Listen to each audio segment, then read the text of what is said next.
2024 दिन मंडे सोमवार हो गया। हिंदी तिथि तृतीया। वैसे आज चतुर्थी का व्रत रहेगा। संकष्टी गणेश चतुर्थी आज ही है। आप सभी को ढेर सारी शुभकामनाएं। शाम को 6:55 के बाद चतुर्थी तिथि शुरू हो जाएगी। और चलिए अपन आगे बढ़ते हैं आज के मुख्य समाचार में। देश हर साल आज 18 नवंबर को प्राकृतिक चिकित्सा दिवस के रूप में मनाया जाता है, न्यूरोथेरेपी डे के रूप में। देश में प्राकृतिक चिकित्सा को बढ़ावा देने के लिए आज के दिन ये दिवस मनाते हैं। और आज ही के दिन Mahatma Gandhi nature cure foundation trust के आजीवन सदस्य बने, विलेख पर भी हस्ताक्षर किए थे। वहीं दुनिया भर में आज के दिन को प्रिंसेस डे यानी राजकुमारी दिवस के रूप में मनाया जाता है, क्योंकि संयुक्त राष्ट्र ने 18 नवंबर को बाल यौन शोषण, दुर्व्यवहार और हिंसा की रोकथाम उपचार के लिए आज के दिन विश्व राजकुमारी दिवस घोषित किया है। दोस्तों ये डेटा बड़े चौंकाने वाले हैं। दुनिया भर में लगभग 4 में से 1 लड़की और 9 में से 1 लड़का अपने 18वें जन्मदिन से पहले यौन हिंसा का अनुभव करता है। मतलब नाबालिग लड़के लड़कियों के साथ इस तरह की हिंसाएं होती हैं। तो इसी के खिलाफ आवाज उठाने के लिए संयुक्त राष्ट्र ने आज के दिन को प्रिंसेस डे के रूप में मनाने का फैसला किया है। चलिए अब अपन आगे बढ़ते हैं खबरों में। देखिए पहली खबर, भूल से भी न कर दें ये गलती वरना 10 लाख रुपए तक की पेनल्टी लग सकती है। दरअसल हमारे देश के टैक्स पेयर्स के लिए इनकम टैक्स डिपार्टमेंट की तरफ से ये बड़ी चेतावनी दी गई है, जिसमें कहा गया है कि अगर कोई व्यक्ति अपनी विदेशी संपत्ति या विदेशी आय को छुपाता है तो उस पर 10 लाख रुपए तक का जुर्माना भरना पड़ सकता है। हाल ही में ITR डिपार्टमेंट की तरफ से ये कुछ नए नियम लागू किए हैं, क्योंकि कई लोग अपनी विदेशी संपत्तियों का खुलासा ITR रिटर्न भरते समय नहीं करते हैं, तो उनके लिए ये सख्त चेतावनी है। चलिए अगली बड़ी खबर देखिए।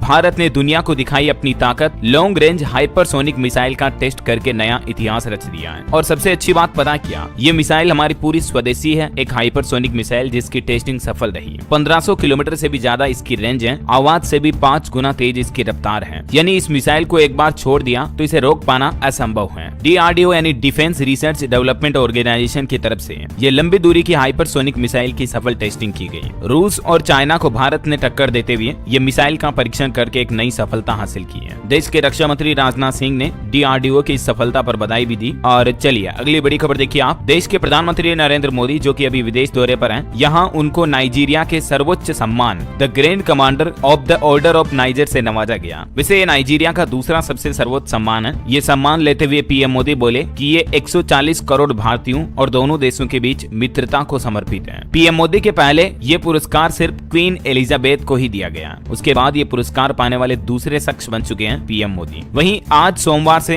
G20 सम्मेलन की शुरुआत भी होने जा रही है ब्राजील में। कई अहम मुद्दों पर दुनिया भर की निगाहें टिकी हुई हैं और इस सम्मेलन में हमारे देश के प्रधानमंत्री नरेंद्र मोदी भी आज शिरकत करेंगे, जिसमें जलवायु परिवर्तन समेत कई अहम मुद्दे उठाए जाएंगे। चलिए अगली बड़ी अच्छी खबर देखिए दोस्तों। मिडिल क्लास लोगों के आने वाले हैं अच्छे दिन। देश की वित्त मंत्री निर्मला सीतारमण की तरफ से एक बड़ी घोषणा की गई और महंगाई के मुद्दे पर उन्होंने जवाब देते हुए कहा। बढ़ती महंगाई के बीच किसी यूजर ने ट्विटर X प्लेटफॉर्म पर वित्त मंत्री निर्मला सीतारमण से ये एक सवाल किया था, तो इसका जवाब भी दिया वित्त मंत्री ने। यूजर ने बढ़ती महंगाई को लेकर चिंता जताई तो निर्मला सीतारमण प्रतिक्रिया देते हुए बोली कि मैं आपकी समझ के लिए धन्यवाद करती हूँ। मैं बढ़ती महंगाई की चिंता को समझती हूँ और आपके इस पोस्ट की सराहना भी करती हूँ। PM नरेंद्र मोदी की सरकार जवाबदेही वाली सरकार है। हम लोगों की बातें सुनते हैं, उन पर ध्यान देते हैं। अभी हाल ही में मैंने आपको महंगाई के आंकड़े भी बताए थे, तो इसके बाद वित्त मंत्री का कहना है कि सरकार कुछ नए प्रयास भी कर रही है, जिससे कि आम लोगों को महंगाई से राहत मिल सके। वैसे हालिया लेटेस्ट रिपोर्ट के मुताबिक दोस्तों, बीते कुछ दिनों के दौरान सरसों, मूंगफली, सोयाबीन समेत सभी तरह के तेल भी महंगे हुए हैं। मैंने आपको अभी 1-2 दिन पहले रिपोर्ट्स बताई थी कि लोगों का रसोई का खान पान मेंटेन कितना महंगा हो गया। दाल, मिर्च, मसालों से लेकर हरी सब्जियां तक अभी बहुत ज्यादा महंगी हो रही है। और टमाटर की बढ़ती महंगाई पर सरकार ने राहत दी है। अब सरकार का कहना कि बेहतर आपूर्ति के कारण 1 महीने में टमाटर की कीमतों में 22% से ज्यादा की कटौती देखी गई है। चलिए अगली बड़ी अच्छी खबर देखिए। छोटे किसान भाई लोगों के लिए केंद्रीय कृषि मंत्री शिवराज सिंह चौहान ने एक बड़ा ऐलान किया। उन्होंने कहा कि प्याज, टमाटर और आलू के दाम गिरने से रोकेंगे, तय होंगे मॉडल रेट और इनके नुकसान भी सरकार उठाएगी। दरअसल केंद्रीय कृषि मंत्री ने कहा कि केंद्र सरकार ने एक नई योजना बनाई है,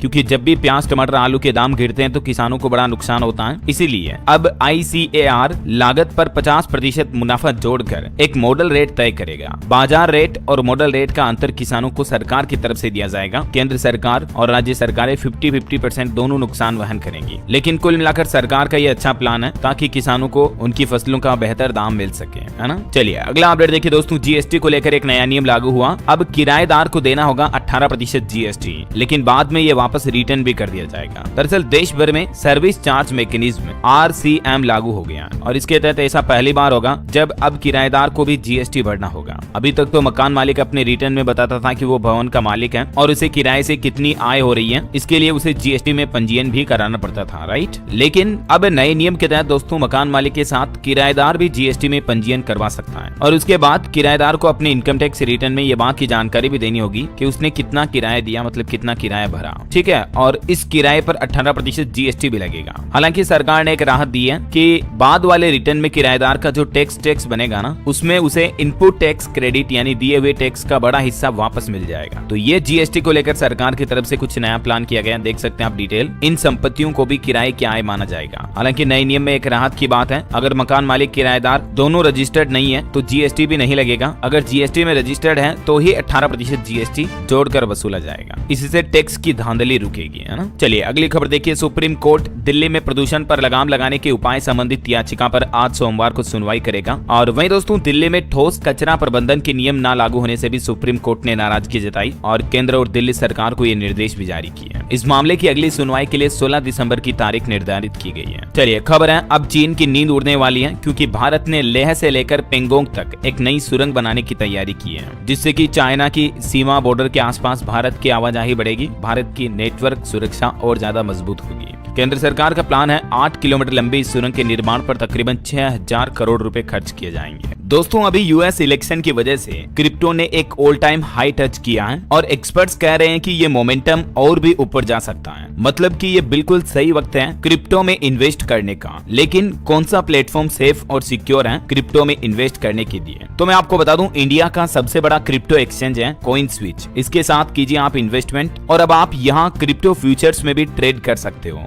और नया नियम लागू किया गया है, अब शादी के लिए जा रहे वाहनों का सेफ सफर ऐप में पंजीकरण करवाना अनिवार्य होगा, वरना सख्त कार्यवाही होगी। उत्तराखंड सरकार की तरफ से यह नया नियम लागू किया गया है। सड़क सुरक्षा समिति की बैठक में सरकार ने ये निर्देश भी जारी किए और कहा कि नशे में वाहन चलाने और ओवरलोडिंग वाहनों पर भी सख्त कार्यवाही की जाएगी। इसके अलावा अगर आप शादी ब्याह में जैसे बारात वगैरह में कोई बस ले जा रहे हो, कार ले जा रहे हो, तो उन वाहनों का सेफ सफर मोबाइल ऐप पर सीधे रजिस्ट्रेशन करवाना, पंजीकरण करवाना अनिवार्य होगा, ठीक है ना। चलिए अगली खबर देखिए दोस्तों। उत्तर प्रदेश झांसी में जो महारानी लक्ष्मीबाई मेडिकल कॉलेज में जो घटना हुई थी, 10 नवजात बच्चों की जान चली गई थी, तो उसके बाद अब प्रशासन जागा और पूरे उत्तर प्रदेश में ताबड़तोड़ कार्रवाई की जा रही है। और कई ऐसे अस्पताल हैं जिनमें सुरक्षा इंतजाम नहीं है, तो ऐसे 80 अस्पतालों को बंद करने का नोटिस भी जारी किया योगी सरकार ने। वैसे एक दुख की बात है, इस झांसी अग्निकांड में एक और नवजात शिशु की जान चली गई। अभी इनकी संख्या बढ़कर 11 हो चुकी है। और दोस्तों झांसी हादसे के बाद देखिए आप, मध्य प्रदेश का स्वास्थ्य विभाग भी अलर्ट हुआ। अस्पतालों में फायर और इलेक्ट्रिकल सुरक्षा सुनिश्चित करने के सख्त निर्देश जारी किए हैं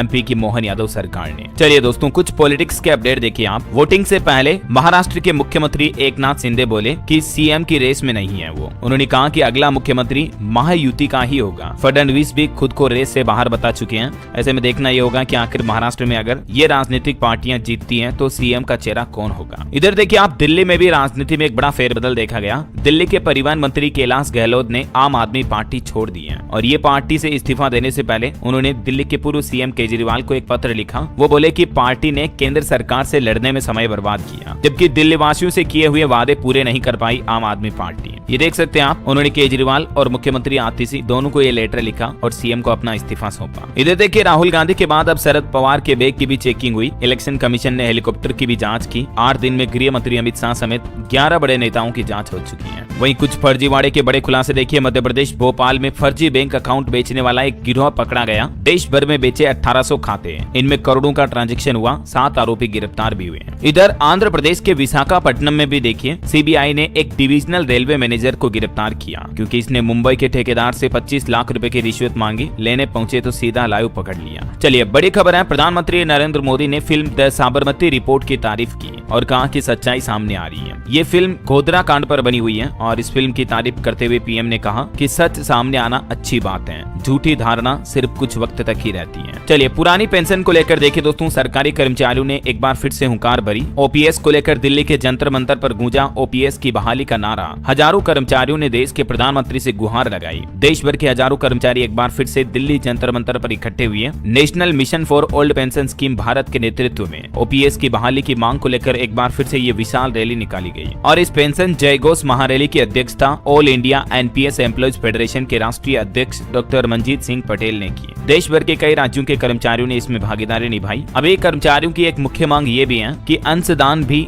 जीपीएफ की तरह ब्याज समेत वापस मिले उनको, और ओपीएस भी दे सरकार। तो इसी को लेकर ये जंतर मंतर पर फिर से कर्मचारी इकट्ठा हुए हैं। देखते हैं अब सरकार इस पर क्या फैसले लेती है। जो भी अपडेट आएगी वो तो मैं बता ही दूंगा। फिलहाल देखिए आप अगला अपडेट। विधि विधान के साथ शीतकाल के लिए बंद हुए बद्रीनाथ धाम के कपाट, और इसके साथ ही अब 4 धाम यात्रा का भी समापन हो चुका है। आज की बीती रात 9:07 पर ये विश्व प्रसिद्ध बद्रीनाथ धाम के कपाट बंद हुए हैं। कपाट बंद से पहले पंच पूजा के चौथे दिन माता लक्ष्मी को लगाया गया कढ़ाई का भोग, मंदिर को फूलों से भी सजाया गया। चलिए अगली बड़ी खबर देखिए। वैज्ञानिकों की एक रिसर्च सामने आ रही है कि बच्चों के शारीरिक विकास में रुकावट बन सकता है ज्यादा मोबाइल फोन देखना। बच्चों की हड्डियों पर भी ज्यादा मोबाइल फोन देखने का गहरा असर पड़ता है। जी हाँ, वैज्ञानिकों की एक रिसर्च में बड़ा खुलासा सामने आया दोस्तों। स्मार्टफोन का ज्यादा इस्तेमाल करना बच्चों के लिए बहुत नुकसानदेह साबित हो सकता है। यहाँ तक कि स्मार्टफोन की स्क्रीन से निकलने वाली ब्लू लाइट बच्चों के शारीरिक विकास में बाधा बन सकती है और उनकी हड्डियों को भी नुकसान पहुंचता है। आजकल के बच्चे मोबाइल फोन बहुत ज्यादा देखते हैं, बहुत ज्यादा एडिक्टेड होते हैं खास करके। तो छोटे बच्चों को मोबाइल फोन कम दे, जितना हो सके उन्हें बाहर आउटडोर गेम्स खिलवाएं, इससे अच्छा। तो चलिए अगली खबर देखिए दोस्तों। दिल्ली के प्रदूषण पर बड़ी खबर सामने आ रही है। गैस चैम्बर बनी दिल्ली, और अब दिल्ली में आज से ही तो ग्रेड 4 की पाबंदियां लागू हो चुकी हैं। इन पाबंदियों के साथ ही कई तरह की गतिविधियों पर रोक रहेगी। दिल्ली में कई सारे नए नियम भी लागू हो चुके हैं। सुबह 8 बजे से ही ये GRAP 4 के प्रतिबंध लागू हो जाएंगे। इसके तहत दिल्ली में अब ट्रकों की यानी कॉमर्शियल व्हीकल की एंट्री भी बंद रहेगी। स्कूल बंद कर दिए गए। ऑफिस में भी WFH यानी वर्क फ्रॉम होम करवाने की तैयारियां की जा रही हैं। और भी ये पूरी लिस्ट आप देख सकते हैं दोस्तों। आज से ग्रेड 4 की पाबंदियों में दिल्ली में किन किन चीजों पर प्रतिबंध रहेगा और किन किन चीजों की इजाजत रहेगी। दिल्ली में आज सोमवार से ही तो 10वीं और 12वीं को छोड़कर बाकी सभी तरह के स्कूल बंद कर दिए गए हैं। मुख्यमंत्री आतिशी की तरफ से यह बड़ी घोषणा की गई है, क्योंकि दिल्ली में AQI लगातार 5वें दिन भी गंभीर कैटेगरी में पहुंच चुका है। दिल्ली सरकार का कहना है कि प्रदूषण फैलने के पीछे 37% कारण पराली जलाने का है। हरियाणा में भी अभी 5वीं तक के स्कूल ऑनलाइन कर दिए गए हैं। इधर कश्मीर में भी बर्फबारी से काफी सड़कें बंद हुई। महाराष्ट्र मुंबई में भी देखिए सांसों पर संकट मंडराया। सुबह घना कोहरा छाया, AQI 200 के करीब पहुंचा। दृश्यता 500 मीटर से भी कम हुई, मतलब विजिबिलिटी कम होने लगी है अभी से ही। अभी तो सर्दियों के सीजन की शुरुआत हुई, उससे पहले देखिए आप कोहरा कितना गंभीर असर दिखाने लगा है ना। चलिए अगला अपडेट देखिए। मिस यूनिवर्स 2024 की घोषणा हो चुकी है। डेनमार्क की 21 साल की विक्टोरिया के सिर सजा ये ताज। भारत की रिया सिंघा टॉप 12 से बाहर हुई। ये तस्वीर आप देख सकते हैं मिस यूनिवर्स विनर विक्टोरिया की। चलिए अगली खबर देखिए। RBI का प्लान, जरूरी सेवाओं पर पर्याप्त यूजर फीस लगाकर बढ़ाएं रेवेन्यू। भारतीय रिजर्व बैंक RBI ने देश भर के सभी नगर निगमों को इस तरह के सुझाव भी दिए हैं। और इन सेवाओं पर जो शुल्क लगाए जाएंगे उनमें कौन कौन सी सेवाएं शामिल है देख सकते हैं, जैसे व्यापार लाइसेंस शुल्क, भवन मंजूरी शुल्क, विकास शुल्क, बिक्री किराया शुल्क, बाजार शुल्क नाम से अलग अलग शुल्क लगाए जा सकते हैं। तो कहीं न कहीं देखा जाए तो RBI का जो ये नगर निगमों को सुझाव दिया गया, इस प्लान से आम आदमी को और ज्यादा महंगाई का सामना करना पड़ेगा। भले ही सरकार की रेवेन्यू बढ़ जाएगी, लेकिन आम आदमी तो पिसेगा ही ना। बहरहाल अभी तो कुछ और महत्वपूर्ण ने तमिलनाडु, पुडुचेरी, कराईकल और केरल में आज गरज चमक के साथ तेज बारिश का अनुमान जताया है। कुछ राज्यों के मानसून के हालात देखिए आप। राजस्थान के 5 जिलों में घना कोहरा छाया। श्रीगंगानगर, हनुमानगढ़ में तेज सर्दी भी शुरू हुई। छत्तीसगढ़ में अगले 5 दिन तक ठंड और बढ़ेगी। 2-3 डिग्री तक गिरेगा रात का तापमान। इधर बिहार में भी देखिए मधेपुरा, मुजफ्फरपुर, सहरसा समेत कई जिलों में घना कोहरा छाया। बिहार से गुजरने वाली 20 ट्रेनें भी लेट हुई इस कोहरे की वजह से। झारखंड में भी अगले 4 दिनों में तेजी से बदलेगा मौसम। पश्चिम की ओर से आ रही है ठंडी हवाएं, जिससे सर्दी और बढ़ेगी। पंजाब के भी 14 जिलों में धुंध का अलर्ट है। और हिमाचल प्रदेश में अगले 4 दिन मौसम साफ रहेगा। बारिश और बर्फबारी के लिए लोग बाग तरस रहे हैं, लेकिन अभी तक शुरू हुई नहीं है। और भी अगले 24 घंटों के दौरान मौसम की कुछ संभावित गतिविधियां क्या रह सकती हैं, जिसकी जानकारी आप देख सकते हैं स्क्रीन पर। और मौसम के बाद दोस्तों सराफा बाजार पर नजर डालें अपन, तो देखिए सप्ताह भर में सोना 3820 रुपए तक गिरा। चांदी भी 4500 रुपए तक सस्ती हुई। अभी 24 कैरेट गोल्ड का रेट 74,000 से लेकर 75,000 के बीच चल रहा। देश के कुछ अलग अलग राज्यों में अलग अलग रेट्स हैं। और 1 किलोग्राम चांदी की कीमतें 89,500 पर स्थिर रही। चलिए कुछ मार्केट के अपडेट भी देख लेते हैं। देखिए शेयर बाजार में लगातार गिरावट के बीच रिपोर्ट आ रही है कि भारत की टॉप 10 कंपनियों में से 8 की वैल्यूएशन तकरीबन 1.5 लाख करोड़ रुपए तक घटी। पिछले सप्ताह के कारोबार में HDFC बैंक का मार्केट कैप 46,729 करोड़ घटा। इन्फोसिस टॉप गेनर रही। और RBI की एक समीक्षा रिपोर्ट देखिए। टाटा सन्स ने IPO से मांगी राहत। सितंबर से पहले शेयर बाजार में होना होगा सूचीबद्ध। वहीं 22 नवंबर को खुलेगा एक और IPO। एनवायरो इंफ्रा इंजीनियर्स का IPO ओपन होने जा रहा, तो निवेशक इसमें निवेश कर पाएंगे। अच्छा वैसे अगर आप निवेश वगैरह करना चाहते हैं तो दोस्तों SIP एक बेहतर ऑप्शन हो सकता है, क्योंकि इसमें आपको कई सारे फ्लेक्सिबल ऑप्शन मिलते हैं। आप अपनी उम्र के हिसाब से, जरूरतों के के हिसाब से, बजट के हिसाब से कौन सी SIP में इन्वेस्ट करना सही रहेगा, तो इस में टाटा कंपनी का बढ़ेगा दबदबा। एक ताइवानी कंपनी पेगाट्रॉन के साथ टाटा की एक बड़ी डील हुई है, जिसके तहत पेगाट्रॉन का आईफोन प्लांट अब टाटा ग्रुप खरीदेगा। दोनों कंपनियों के बीच एडवांस स्टेज में चल रही है बातचीत। पिछले साल विस्ट्रॉन का प्लांट खरीदा था टाटा ग्रुप ने, और अभी ये एक और नया प्लांट खरीद के आईफोन मैन्युफैक्चरिंग में टाटा और ज्यादा पावर हासिल कर लेगा, है ना। चलिए मार्केट के बाद अब अपन आगे बढ़ते हैं खबरों में दोस्तों। तो देखिए, एक तो बैंक हॉलिडे पर अपडेट आ रहा, 20 नवंबर को महाराष्ट्र में सार्वजनिक अवकाश रहेगा। इसके चलते सभी बैंक वगैरह में भी छुट्टी रहेगी। वजह क्या? क्योंकि 20 नवंबर को महाराष्ट्र में विधानसभा चुनाव मतदान होने हैं, तो इसी चलते स्टॉक मार्केट भी बंद रहेगा। चलिए अगली खबर देखिए, 8वें वेतन आयोग के बाद बढ़ जाएगी यूपीएस के तहत केंद्रीय कर्मचारियों की पेंशन भी। साल 2025 में लागू होने वाली यूनिफाइड पेंशन स्कीम के तहत रिटायर्ड होने वाले केंद्रीय कर्मचारियों को उनके औसत वेतन का 50% पेंशन के रूप में दिया जाएगा, क्योंकि यूपीएस के तहत 50% पेंशन की गारंटी दी है केंद्र सरकार ने।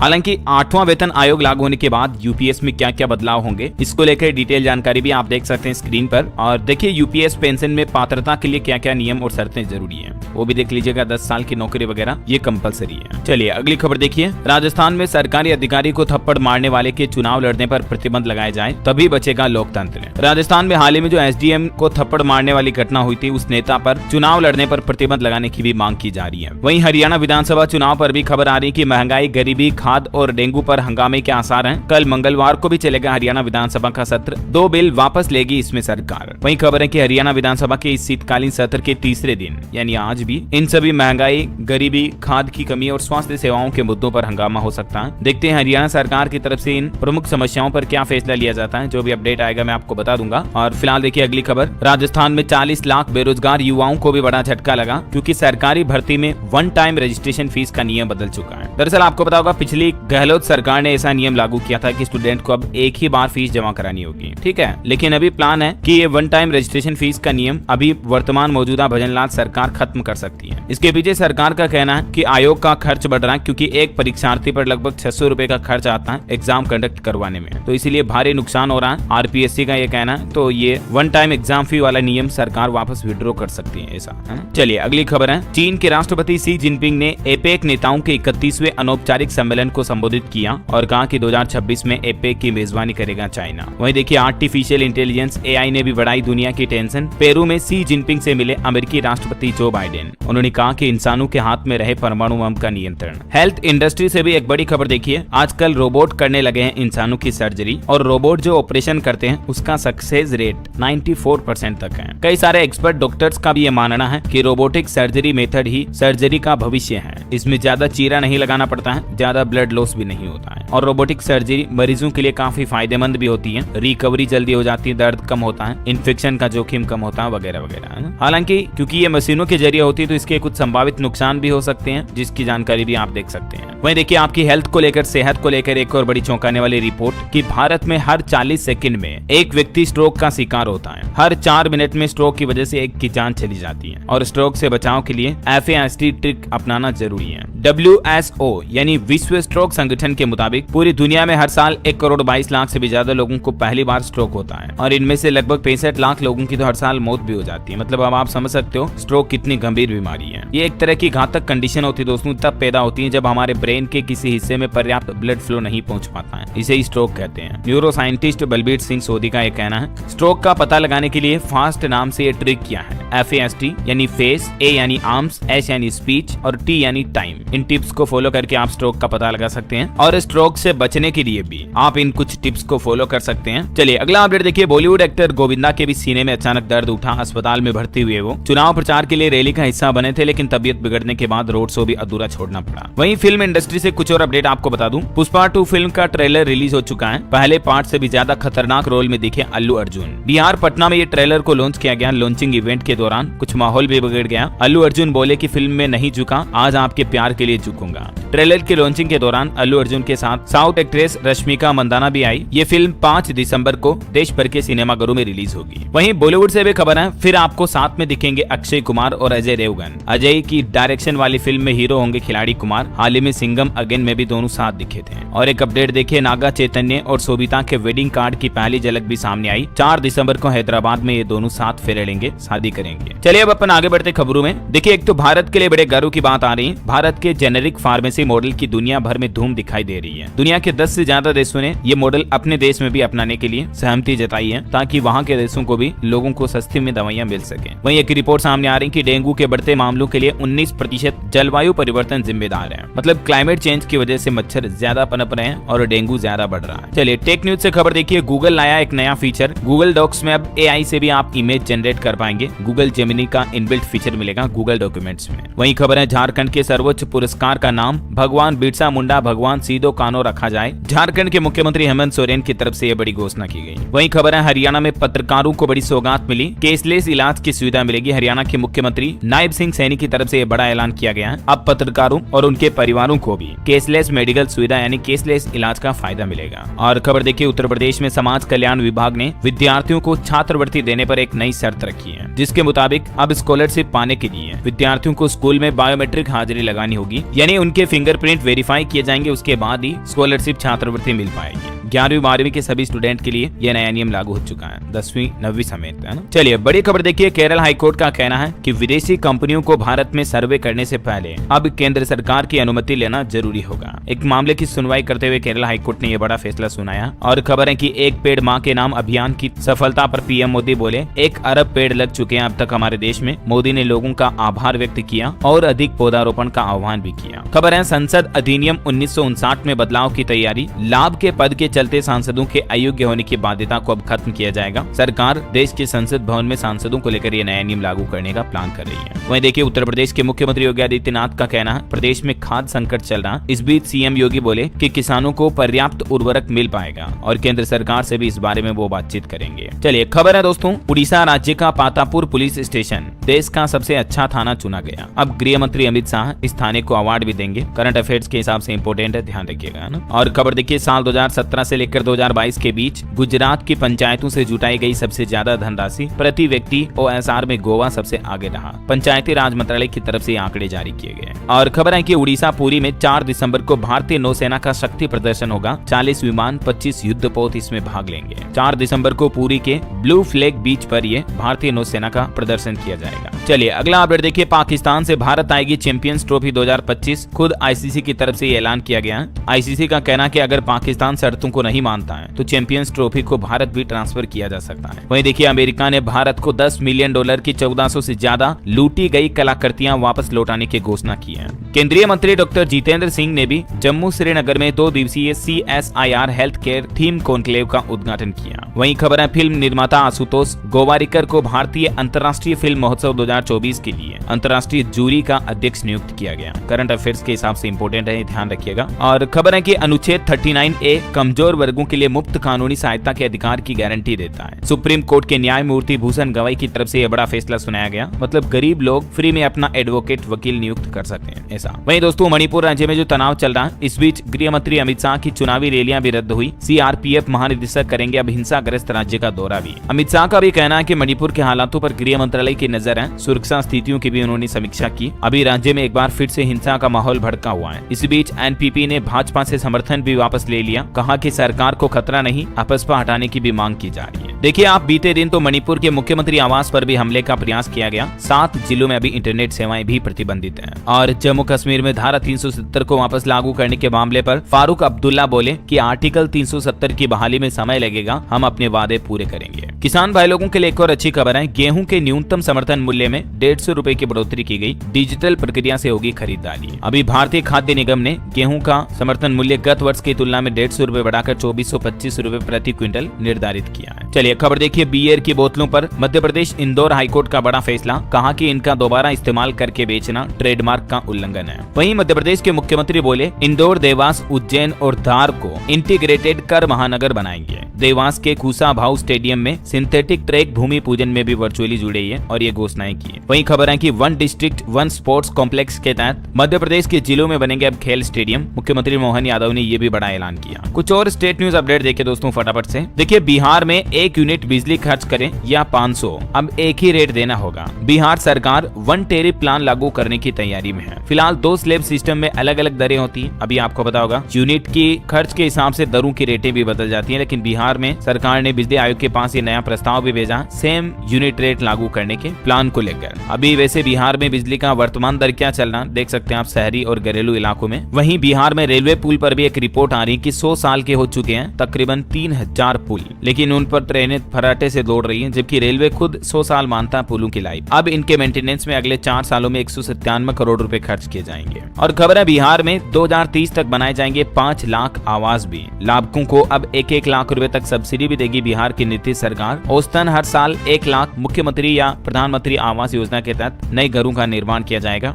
ये बिहार सरकार का प्लान है। और खबर देखिए, हरियाणा के 4 जिलों के प्राइमरी स्कूलों में छुट्टियां घोषित की गई। प्रदूषण और धुंध के चलते प्रशासन ने आदेश जारी किया। 10 और जिलों में भी स्कूल बंद हो सकते हैं। अभी शिक्षा विभाग की तरफ से जारी यह आदेश भी आप देख सकते हैं। चलिए खबर है, मध्य प्रदेश में अब इन पेट्रोल पंप पर आप कैश पेमेंट नहीं कर पाएंगे। दरअसल एमपी में एक नया नियम लागू होने जा रहा, जिसके तहत कुछ ऐसे पेट्रोल पंप बनाए गए हैं जिन पर केवल ऑनलाइन भुगतान ही किया जाएगा। यहाँ तक कि अगर आपके वहाँ पर मोबाइल में नेटवर्क नहीं आ रहे तो उसके लिए भी एक अलग से नियम बनाया गया। ये देख सकते हैं आप डिटेल किन किन पेट्रोल पंप पर प्रशासन की तरफ से ये नियम लागू किया जा रहा। और प्रशासन का कहना है कि जिन पेट्रोल पंप पर लोगों को नेटवर्क अवेलेबल नहीं होंगे तो वहाँ नकद भी भुगतान किया जा सकेगा। चलिए खबर है, भारत अब जापान के साथ मिलकर बनाएगा नेवी शिप के लिए यूनिकॉर्न मास्ट। भारत और जापान के बीच टोक्यो में ये बड़ा समझौता हुआ है। और राशन कार्ड को लेकर अपडेट आ रहा, 1,08,000 से भी ज्यादा लोगों का ई-KYC अभी तक नहीं हुआ है, तो अब इन्हें राशन मिलना बंद हो जाएगा। छत्तीसगढ़ सरकार की तरफ से ये नोटिस जारी किया गया। अभी भी दिसंबर तक का मौका है, आप अपना ई-KYC कंप्लीट करवा ले, है ना। और बड़ी खबर देखिए, अब बिहार में संपत्ति पर कब्जा करने वालों की खेर नहीं, ऑन द स्पॉट एक्शन लिया जाएगा। सीओ और थानाध्यक्ष को नया टास्क दिया है बिहार सरकार ने। किसान भाई लोगों के लिए भी एक बड़ी राहत भरी खबर आ रही, कृषि विभाग की योजनाओं में 15 दिसंबर से ही सब्सिडी भी मिलेगी। राजस्थान कृषि विभाग की तरफ से ये फैसला लिया गया है। किन किन योजनाओं के लिए कितनी सब्सिडी मिलेगी इसके बारे में डिटेल भी जारी की गई है, जो आप देख सकते हैं स्क्रीन पर। और वहीं देखिए दोस्तों, राजस्थान की भजनलाल सरकार ने एक और अनूठी योजना शुरू की है। सर्वधर्म सामूहिक विवाह कराओ, सरकार 10 लाख रुपए तक का अनुदान भी देगी। जो मतलब सामूहिक विवाह सम्मेलन वगैरह होते हैं ना, तो समाज में